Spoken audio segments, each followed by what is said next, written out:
Step 1. Use your Q to shield people. Step 2. Use your W to cleanse people that are stunned or slowed but aren't about to die, or when your E is on cooldown. Step 3. Wait for the enemy to engage, then press E on your allies and save their lives. Step 4. Use your chest piece ability to protect your allies either when your E isn't needed or is on cooldown. Step 5. Use your assassin hood to reduce your cooldowns. Thanks for watching. Bye. Bad jokes aside, first I'll go over the build and talk about the abilities for anyone that doesn't know what they are or can't read. If you want to skip ahead, I'll try and do the link thing or chapters or whatever, so please do. Weapons, of course, are Locus. Headpiece is almost exclusively Assassin Hood. Chest piece can be any of the defensive plate chest pieces, those being Guardian Armor, Demon Armor, Knight Armor, and Judicator Armor. Boots are pretty open, but personally I'd either recommend Scholar Sandals or any of the leather shoes with Refreshing Sprint. For abilities, we'll be using Arcane Protection on the Q, which grants the target a shield, lasts 2 seconds, 5 seconds cooldown, and does some threat stuff. There's maybe some potential use cases for the newest Q, Magic Shock, but we're just going to not talk about that. The shield will always be good. For the W, our default will be Motivating Cleanse, which removes movement impairing effects for up to 5 allies in a ground targeted circle and gives 40% movement speed. Does not remove dots. Especially since currently nature is kind of out of the meta for ZvZs, so cleanses can be a bit lacking sometimes. We'll see if the recent wild staff buffs are enough to bring it back. Purge is out, Mimic is in. Making sure the Zerg has enough cleanses will still be our top priority, but if you are finding that the Zerg has enough and you're an experienced Locus player, you could definitely get some good usage out of Mimic. Particularly off the top of my head, being able to Holy Orb, Inertia Ring, Snare Charge, and Firewall could all come in handy. You can also switch to Frazzle or Empowering Beam to help out killing mages in a Terry or like the Castle Lord. Not really a big deal, but if you're bored, there's an option. Now, technically, Locus can run Empowering Beam. However, I am of the opinion that you either can't play Locus properly or you can't properly be someone's beam partner at the same time. I don't want to spend any time getting into the arguments about it. I think I have a Reddit post somewhere arguing about it. But basically, my opinion, if you want to run beam, you should just switch to Occult. Lastly, for your passives, you should use Calmness, which is every 5 spells, gives you some resistances for 3 seconds. You're not going to play around Calmness or anything, it's just the other ones are really not useful. For the armors, on our Assassin Hood we'll be using Meditation, which is a channel for 2 seconds and reduce your CDs by up to 15 seconds, with the Quick Thinker passive, which is 2.5% CDR. Excuse me. On our chest, we'll be using whatever the unique ability is. For Guardian Armor, you put out an aura that reduces damage dealt by enemies. For Demon Armor, you channel an aura that increases ally resistances while reducing your own. Judicator Armor puts a protective bubble on the ground, which increases resistances and healing received. Knight Armor creates a wind wall that knocks back enemies. For passives, we'll want Toughness for reduced damage taken, and I like to use Protective Instinct to try and help keep guards and such off of healers. For Scholar Sandals, you'd use Focused Run, which is a channeled 70% sprint that makes you immune to stuns and slows, while also giving you some mana back. For passives, you can use Aggression or Efficiency, doesn't really matter. Leather shoes, you would use Refreshing Sprint, 100% sprint that reduces your cooldown slightly with the Quick Thinker passive again. Capes are Martlock, which procs the defense buff when you are low HP, or Fort Sterling, which automatically cleanses you about every 2 minutes. Whichever your guild wants you to use is fine, or whatever your personal preference is. For food, you'll be using omelets always. Potions are usually Gigantify, which doubles your health for 6 seconds when you're using Demon Armor, or Resistance Potion, which is a 50% increased defense, 90% increased CC resistance for everything else. I'm a bit of a cheapskate, so I usually just use Gig Potions and rely on positioning to avoid CC. Either one's really fine. Hey, so I just wanted to make a quick adjustment to something I said earlier, but was too lazy to re-record. I shared the rough draft of this video with some Locus friends, and one thing they mentioned was that they are actually using the first Locus passive, Hush, to some decent effect. That's the one where every 5 spell attacks, your next auto attack will silence. They're using this to interrupt things like the beetle silence as well as siege bows and the like. I hadn't realized that unlike a lot of other weapon passives, since it triggers on auto attack and not spellcast, your stacks will actually refresh duration, allowing you to hold on to that silence auto as long as you please. So long as you keep casting spells, of course. This section is going to be me defining some of the different use cases or roles that you can perform as a Locus. Keep in mind that these are defined by me. They are essentially me classifying different experiences I've had while playing Locus to make them easier to talk about. First is our basic defensive Locus.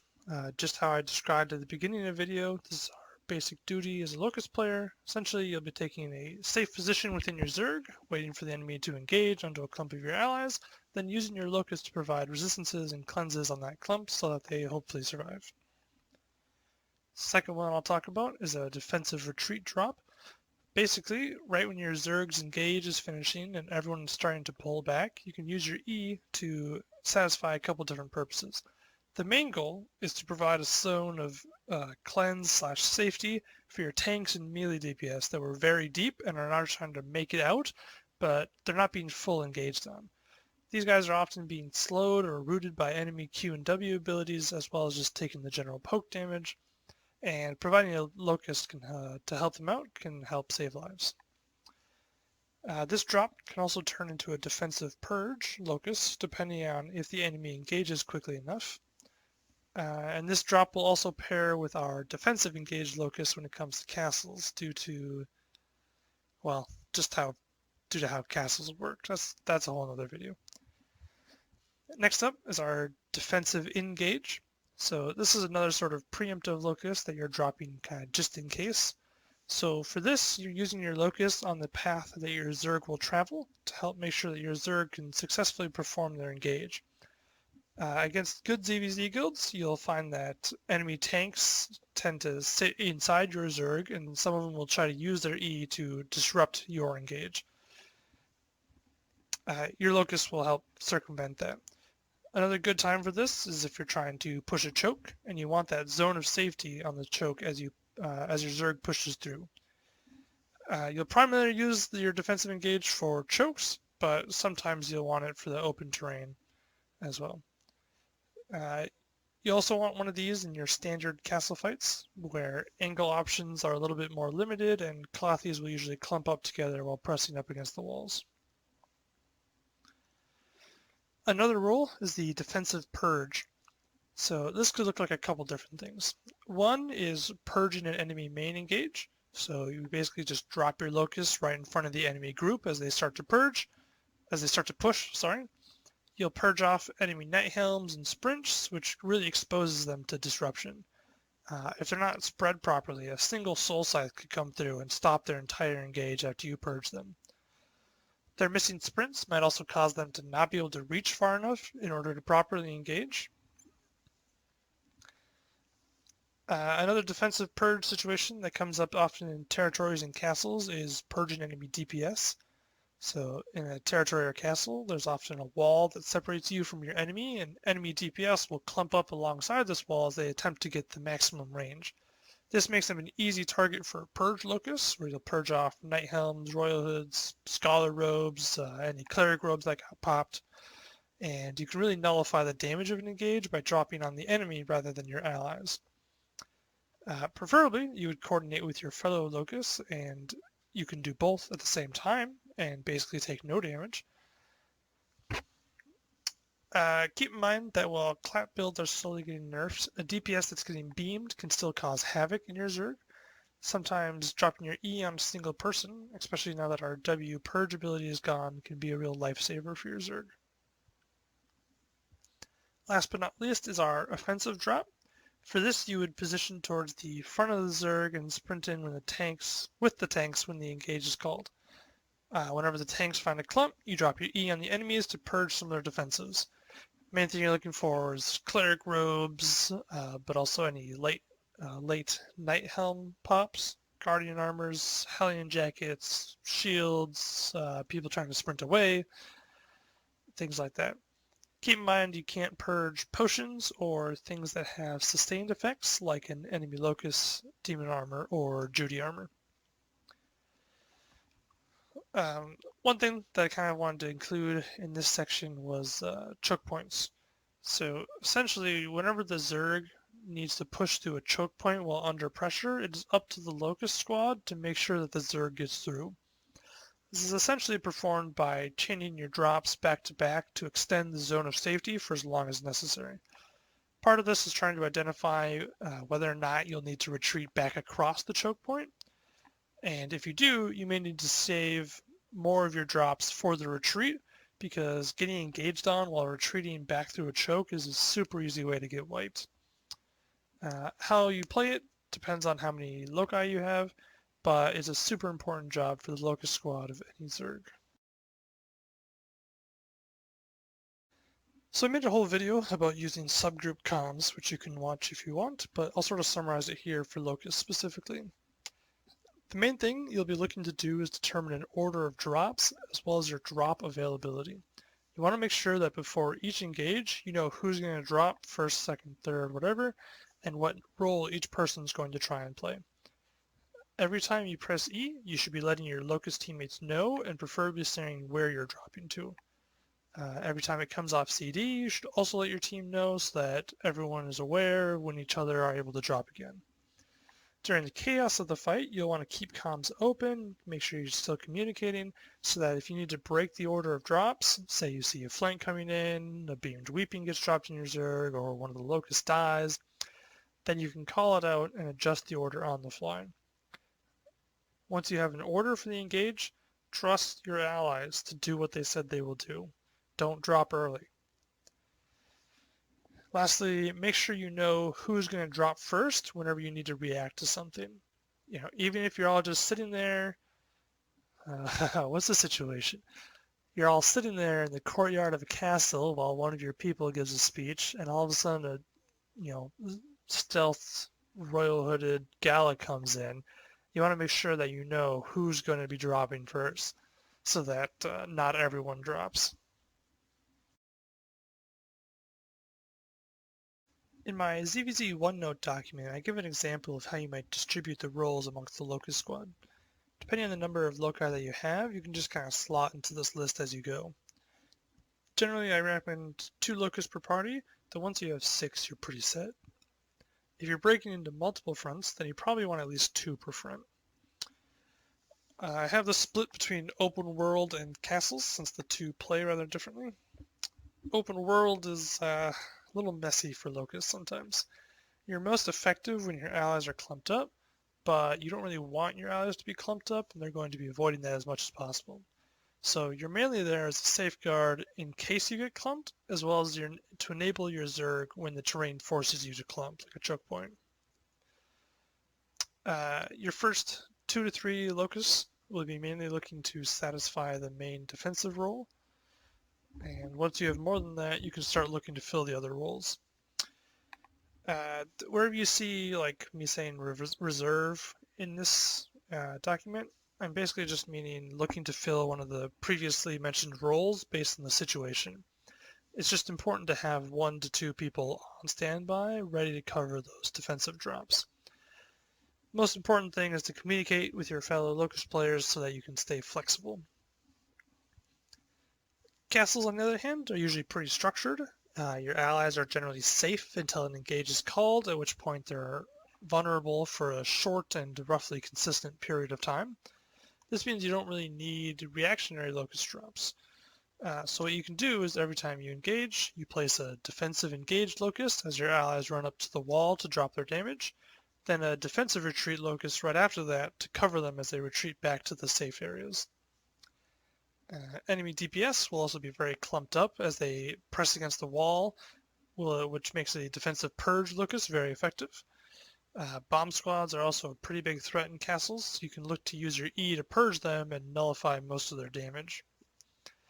If you're on offensive, you will want someone playing main defensive on your hammers.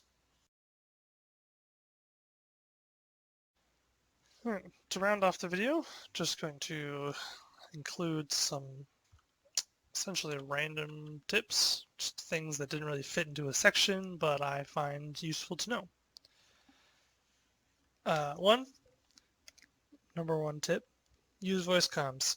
Talk a lot. I already mentioned what you should be saying, just talk a lot. If you're using demon armor, use your gig potion right before your demon armor when there's going to be big damage. If you don't have a gig potion, don't try to soak and engage with your demon armor. You're just going to die. Hang on the fringes and utilize the fact that you're immune to hard CC while you're channeling. Contrary to that, though, if there's a galley coming in that's like beamed, full stacks, all that goodness, that's going to one-shot a chunk of your Zerg, sacrificing yourself to save your allies is 100% worth it, especially if your guild does re-gears. Another demon armor tip is that you can still get the positive effect of someone else's demon armor while you're channeling your own, so if you can, pair up with someone. Guardian armor reveals invisible people. Also keep in mind that Guardian armor has a small stand time, so if you're trying to chase a melee that's running by, if they're right on the edge and you use your Guardian armor, they're going to get out of it. Assassin Hood reduces your cooldowns by 15 seconds, so as long as your E cooldown is below 45 seconds pre-omelet, then you're set. You can also cleanse Assassin Hood and then basically cleanse right away because it's about a 15-second cooldown. The Locus cast and the cast and the channel for your Locus E makes you immune to CC, so you can use this to avoid getting caught up in engage. So you see that Camlin about to come in on someone next to you, it's going to get a huge clump, that clump's going to get blasted. Instead, you can drop your E where that Camlin's going to pop, and you won't be sucked in. Things like that. The Locus E does not give CC immunity to people. It essentially repeatedly cleanses them.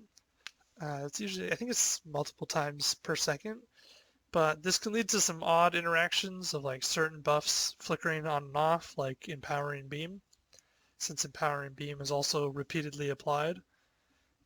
Or sometimes you'll see people get stunned or slowed for a split second within your Locus. I think that's mostly due to server lag or I don't know. The focused run on your Scholar Sandals makes you immune to stuns and slows, but not roots or knockups. It might make you immune to roots, but I think Snare Charge also has an interrupt attached to it, so it'll interrupt your focused run. Whenever you see Weepings laying on the ground, you can shield a tank and they can walk over it and they'll essentially take no damage as long as everyone else is a safe distance away. If you don't see a good drop, you don't have to drop. The healers will do their thing, so you can always save your E for when a better situation comes along. This I think comes up a lot in open world where there's a lot of melee running rampant through your backline. You want to drop to provide resistances, but usually those melee don't have hard CC. They're not clumping up your allies, so dropping on them isn't necessarily going to help very much. It might, so depending on very depends on the situation. Yeah. Alongside that, just because your allies got clumped doesn't mean that you need to drop. If they're not taking damage, they're not about to take damage, then it doesn't matter. Just use your W. Your E cooldown is vital for critical moments. And since we can't see the future, you have to be really careful about when you drop to make sure you get the good drops. If you're the first Locus and you have 2 to 3 guys waiting behind you to drop, then you can be a little more liberal. But when you get to that third Locus, you really got to make sure that you're dropping at the right time.